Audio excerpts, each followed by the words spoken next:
Hey, what's going on? David Avellan. I'm here with Spencer, and I'm going to be going over an update to the Switch series, something that I forgot to add when I filmed this way back when, which is going from the Switch into a calf slicer or knee compression. Alright, it's a pretty slick way of moving from the Switch to a submission, particularly if you get stuck in your butt and you're not able to get behind the person. So let me go and show you how it looks like. So,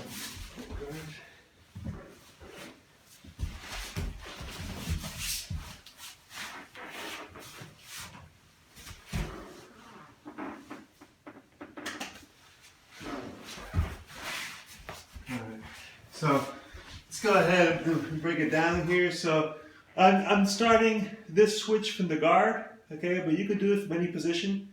And I'm going to come up, set up, and from before, even the way we set this up, I'll do a hip bump. He blocks, so he's posting. I'm going to drop my hips, smash my elbow behind the armpit here, and then reach into the inner thigh. The free hand, look to control the wrist. And now my leg, let me shift a little bit here. That's on the outside. I'll bring it into the inside right here. Okay, and then we shift back. So at this point, I should be right about here. Okay, and you remember with the switch, I'm trying to put as much shoulder pressure over his shoulder, all right, as I lean back a little bit, boom, all right, so I can get him bent over. So if he's doing a good job and defending and he's holding on tight, and I'm trying to cut this corner and I can't get behind him here, all right, and an option here is to look for this knee compression, all right, and all I gotta do, again, try to dig my foot as far into the bend of his knees as I can, and then I can reach. Yeah, at this point, I don't care about his hand anymore. If he keeps it around or if he cuts in, it's fine either way. I'm gonna reach here and start attacking the foot here. You know, at this point, I'm committing to the foot, right? I'll just pull it in. And again, depending on his reaction, he might fall over or whatnot. But boom, I get right here. Now, to get the best bite out of this, you want to try to get the bend of your knee, or I'm sorry, the front of your shin pointed into his knee. If I'm like here when I'm pointing up, you're not going to get as deep into the bend of the knee because you're on the fat side of your leg. So, you know, the flexibility, you know, and your limberness here will help. But try to point that so that your foot is pointing towards the bend of his knee. And again, grabbing at the ankle at the beginning is okay, but ideally reach for the top of the toes. You're going to have more leverage on the calf slicer, knee compression, and I'm just pulling down, okay, as I push out here. You know, here usually for most people, you know, that's enough right there. Now for more leverage, this foot here, rather than just not doing anything, should come behind my heel so I can kick out. All right, so I'm going to combine this, okay, it becomes much stronger. Some people figure 4 here, but this doesn't really do anything for you as far as making the knee compression stronger. When you can push out here, you know, now you're increasing the amount of pressure you're putting on the bend of his knee. So from another angle, right here, I hip up, boom, cutting the corner, boom, dig in here, reach, boom. Again, I don't have to roll or anything. If I'm here, you know, I could crank this and finish, you know, right from here.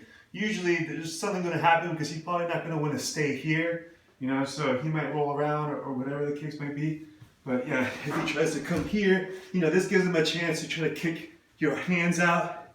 So if we adjust a little bit and spin a little bit this way, there you go. So again, you know, when I'm here, for him, this is a better defensive position because he has a chance with his foot to try to blast out my hands and try to, you know, wiggle his legs free. All right. So that's just something to keep in mind.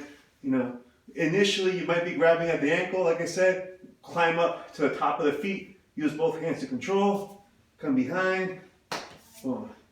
Finish here. And if for whatever reason you lose control, you know, of this, you might try to look to go into the truck. All right. You know, if you control this here, all right. If you guys are familiar with the truck, all right.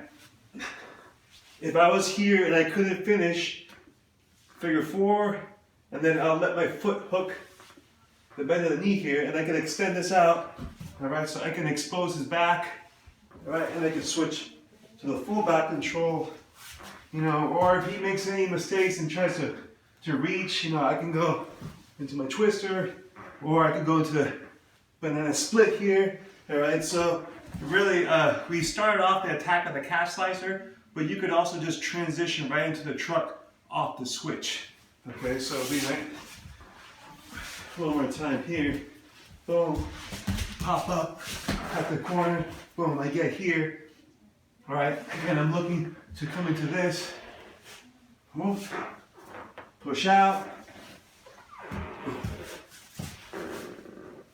come here.